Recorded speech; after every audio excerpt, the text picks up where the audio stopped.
किसी गांव में भ्रमण कर रहे थे। 80 वर्ष के बूढ़े से नारद जी कहते हैं, बुजुर्ग बाबा अब गुरुमंत्र ले लो, नाम दान ले लो, उम्र बहुत हो चुकी। तो उस बूढ़े किसान ने कहा, हे नारद जी, तुम मेरे पीछे क्यों पड़े हुए हो? अभी तो इस घर का कारोबार मैं ही करता हूं, अभी फुर्सत कहाँ। 5 साल के बाद आना। हे नारद, तुम तो साधु बन गए, तुम्हें क्या चिंता है? हम गृहस्थी कर कर समझते हैं, इसमें कहाँ फुर्सत। नारद जी वापस लौट गए। 5 वर्ष के बाद आए, पता लगाया वो बूढ़े बाबा कहाँ है। पूछा जाकर तो उनके बेटों ने कहा वो तो मर चुके हैं। जब पहले आप आए थे महाराज जी, उसके 1 साल बाद वो मर गए। नारद जी का मन भी दुखी हो गया। 5 साल बाद वादा किया था, पहले ही मर गए। पल पहाड़ की खबर नहीं, धव यामे का होए, आगे की आशा करत, काल हंसे मुख में। एक पलक की खबर नहीं, क्या भरोसा है जिंदगी का। और मनुष्य भक्ति, सत्संग, आत्म कल्याण, दान, पुण्य, सेवा, शुभ कर्मों के लिए टालता है। 5 साल बाद गुरु मंत्र लेंगे, नाम दान लेंगे। याद रखना, पंडित कृष्ण दत्त जैसी दशा होती है। तब कीन्हो कार्तिक की आशा, अब काहे छाड़े दाना घासा। तब कार्तिक की आस लगाए। इसलिए शुभ कार्य को पहले करना चाहिए। मैंने बचपन में सुना था, रावण स्वर्ग में सीढ़ी लगाना चाहता था और सीता का हरण करना चाहता था। पहले उसने अशुभ कार्य किया, सीता का हरण किया। शुभ कार्य स्वर्ग में सीढ़ी नहीं लगाया, तो सीता के हरण में ही रावण का मरण हो गया और शुभ कार्य अधूरा रह गया, हुआ ही नहीं। शुभ कर्म पहले कीजिए। न गुरु भक्ति न साधु की सेवा, न शुभ कर्म कियो, कहें कबीर सुनो भाई साधु, चोला छूट गयो, चोला छूट गयो। एक दिन काल के गाल में सबको समाना पड़ता है। यमराज के पंजों में सबको दबोचा जाता है। यमदूत आपको छोड़ेंगे नहीं, किसी को छोड़ेंगे नहीं। इसलिए नामदान भी जल्दी लीजिए। भगवान राम ने, भगवान कृष्ण ने बचपन में ही नामदान ले लिया था। जब जवान हुए तो विश्वामित्र से पुनः उनको सद्गुरु बनाकर नामदान ले लिया था। और ध्रुव जी ने 5 वर्ष की उम्र में नारद जी से नामदान गुरुमंत्र लिया था। ये गुरुमंत्र कोई बंधन नहीं है। गुरुमंत्र आपका घर नहीं छुड़ाता है, परिवार नहीं छुड़ाता है। गुरुमंत्र आपके घर को स्वर्ग बनाता है। गुरु का नामदान आपका नाम प्रचार करता है। कौन है अरुण वर्मा पिंडौली वाले, ये बता देता है गुरुमंत्र, परिचय करा देता है। राय बरेली पिंडौली अरुण वर्मा, धन्य हो तुम। गुरुमंत्र की महिमा है। भगवान राम ने गुरुमंत्र लिया था। राम कृष्ण से को बड़ा हो, उन्हों तो गुरु कीन, 3 लोक के वैधनी गुरु आगे आधीन। भगवान भी गुरु के अधीन रहते हैं। धिक्कार है उस इंसान को जो आज तक गुरु नहीं बना पाया। अहंकार बहुत है कि ठीक ठाक कोई गुरु मिलेगा तो हम बना लेंगे। तुम्हारे पेट में दर्द हुए, क्या ठीक ठाक डॉक्टर ढूंढते हो कि तुरंत गोली खाते हो? इसका मतलब तुम्हारे अंदर गुरु नाम की तड़फ नहीं है। अन्यथा गुरु अब तक खोज लेते तुम। हाँ, गुरु करे जान के पानी पे छान की, ये भी कहावत ठीक है, लेकिन कोई छोटे गुरु से भी शुरू कर दो तो बुरा नहीं। प्राइमरी में पढ़ाने वाले टीचर स्वयं कम डिग्री वाले होते, वहीं से शुरुआत होती है। फिर हाई स्कूल में और डिग्रीधारी टीचर मिलते हैं, फिर intermediate, graduate, post graduate, DElEd, diploma, इसके लिए और डबल शिक्षक मिलते हैं। तो आप शुरू तो करो, शुरुआत करोगे। राम ने गुरु वशिष्ठ से नामदान लिया था, उसके बाद गुरु विश्वामित्र मिल गए, फिर सभी संतों को प्रेम किया, भरद्वाज के भी चरण छुए, अगस्त मुनि का भी आशीर्वाद लिया, वाल्मीकि को दंडवत प्रणाम किया। जब किसी महान संत को तुम दंडवत प्रणाम करते हो तब तुम अपने कर्मों के दंड से छुटकारा पा जाते हो, कर्मों के दंड से छुटकारा पा जाते हो। नमन कीजिए, वंदन कीजिए, अभिनंदन कीजिए और अपने जीवन को चंदन जैसा शीतल भी बनाइए।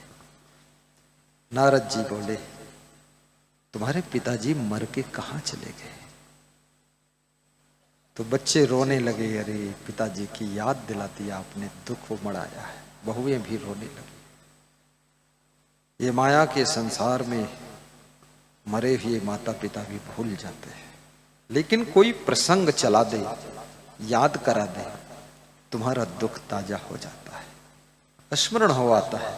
फिर माता पिता की मरण में तुम दुख में डूब जाते हो। अभी रोने लगोगे वैसा ही जैसा पहले रोते थे जब मरे थे। ये प्रेम की पहचान है। जिसके लिए आंसू निकल जाए तो समझ लेना उससे तुम्हारा अगाध प्रेम है। और परिवार के बीच में आंसुओं का ही खेल है। अगर पत्नी अपने पति के लिए प्रेम में रो ले, पति अपने पत्नी के लिए प्रेम में डूबकर उसकी आंखें डबडबा जाए, बच्चों की आंखें माता पिता की चर्चा करते करते भीग जाए, सास ससुर की बातों से उनके प्रेम को देखकर जिन बहुओं की आंखें सजल हो जाती है, वो घर स्वर्ग हो जाता है। वहां क्रोध मर जाता है, गुस्सा मर जाती है, प्रेम की गंगा बहने लग जाती है।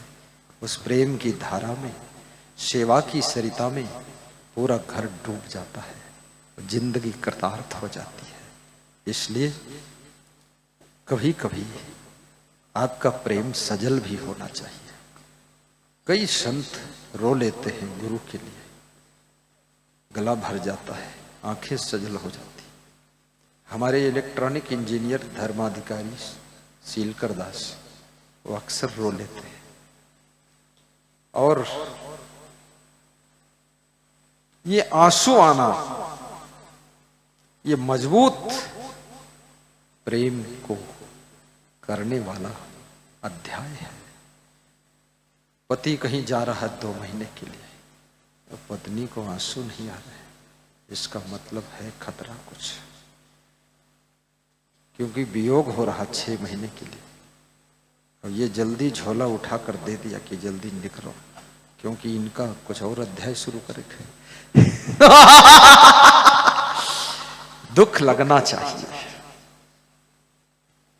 जिसके वियोग में मन दुख में डूब न जाए तो समझ लेना प्रेम की मात्रा कम है। और जिसका वियोग तुम्हें रुला दे, आंखों में आंसू छल छला दे, उसका मन भाव में डूबा हुआ है। और जो भावों से भरा नहीं है वो दुनिया में सुख नहीं पा सकता है। नास्त बुद्धि अयुक्तस्य न चायुक्तस्य भावना, न चा अभाव यतः शांति अशांतस्य कोता सुखम। जब अंदर प्रेम का भाव, सेवा का भाव, स्नेह का भाव बढ़ता है, वहीं से सुख का स्रोत खुलता है, शांति की सरिता बहती है। आज हमारे देश में एक दूसरे के प्रति प्रेम घट रहा है। लोग काम चलाओ जिंदगी जी रहे हैं, लोगों के अंदर गुस्सा बहुत है। पत्नी का दर्द तुम्हारा दर्द बनना चाहिए, गुरु का कष्ट तुम्हारा कष्ट बनना चाहिए। शिष्य की तकलीफ गुरु की तकलीफ बन जानी चाहिए। और याद रखना, माँ बाप की पीड़ा तुमको लगना चाहिए मेरी ही पीड़ा है। फिर देखना जिंदगी में कितना बदलाव होगा, कितना परिवर्तन होगा। कई बहुओं को देखा मैंने, उनकी सासू बीमार है तो रोती है कि हमारी सासू जल्दी अच्छी हो जाए, उसके बदले हम बीमार हो जाएं गुरुजी। कई बेटे अपने बाप के लिए रोते हैं और कई बेटे जिंदगी भर बाप को रुलाते हैं उल्टा पलटा काम करके। और जो अपने माँ बाप को गलत कर्म करके रुलाता है, जो सास ससुर को उल्टा पलटा कर्म करके रुलाने वाली बहू, याद रखना उनको सुख शांति कभी नहीं मिलेगी, वह हमेशा दुख की दरिया में डूबे रहेंगे लोग। इसलिए याद रखना, खुशियां दीजिए दूसरों को, प्रेम बरसाइए। ये बूढ़े माता पिता को ये मत सोचिए करे इनमें तो कुछ नहीं है, सब कुछ है। हो सकता उस बूढ़े की वजह से ही तुम्हारा घर सुरक्षित है। नेपाल बस जा रही है, 60 सवारी बैठी है, ड्राइवर सहित। पानी बरसने लगता है, बादल घिर जाते हैं, बिजली जोर से कड़कती है। आहा, ड्राइवर डर जाता है, क्या करूं? गाड़ी रोक देता है। वर्षा ऋतु में नेपाल काठमांडू नहीं जाना चाहिए, खतरा है। पहाड़ी क्षेत्रों में यात्रा मत कीजिए क्योंकि पहाड़ टूटते गिरते हैं। ड्राइवर ने कहा इस बस के अंदर कोई पापी जरूर बैठा है। बिजली बार बार चमक कर आती है बस के पास, कहीं बस पे गिर गई सब मर जाएंगे। तो भाई आप उतरो एक एक करके, और सामने पेड़ लगा है उसको छू करके आओ। जो पापी होगा उस पे बिजली गिर जाएगी तो एक ही मरे, ये सब तो बचे। सब उतर उतर कर गए, पेड़ छू कर आ गए, बिजली नहीं गिरी। लेकिन एक बूढ़ा आदमी बच गया, बुजुर्ग था, कमजोर था, 80 साल का। उससे कहा तुम उतरो, उसने कहा मैं नहीं उतरूंगा, बड़ी मुश्किल से तो हमें 2 लोग चढ़ा पाए, तुम कहे तो उतरो। अब बिजली गिरे, चाहे बादल गिरे, चाहे सूरज गिर जाए, हम उतरी भाई ना। बुढ़ा बोला हमें चढ़ने में बहुत दुख हुआ है, चढ़ी पाए मुश्किल से, अब हमें वहीं उतारो। ड्राइवर जिद्दी था, उसने कहा उतरे पड़ी। कंडक्टर और ड्राइवर आ करके हाथ पकड़कर घसीट कर उतार दिया।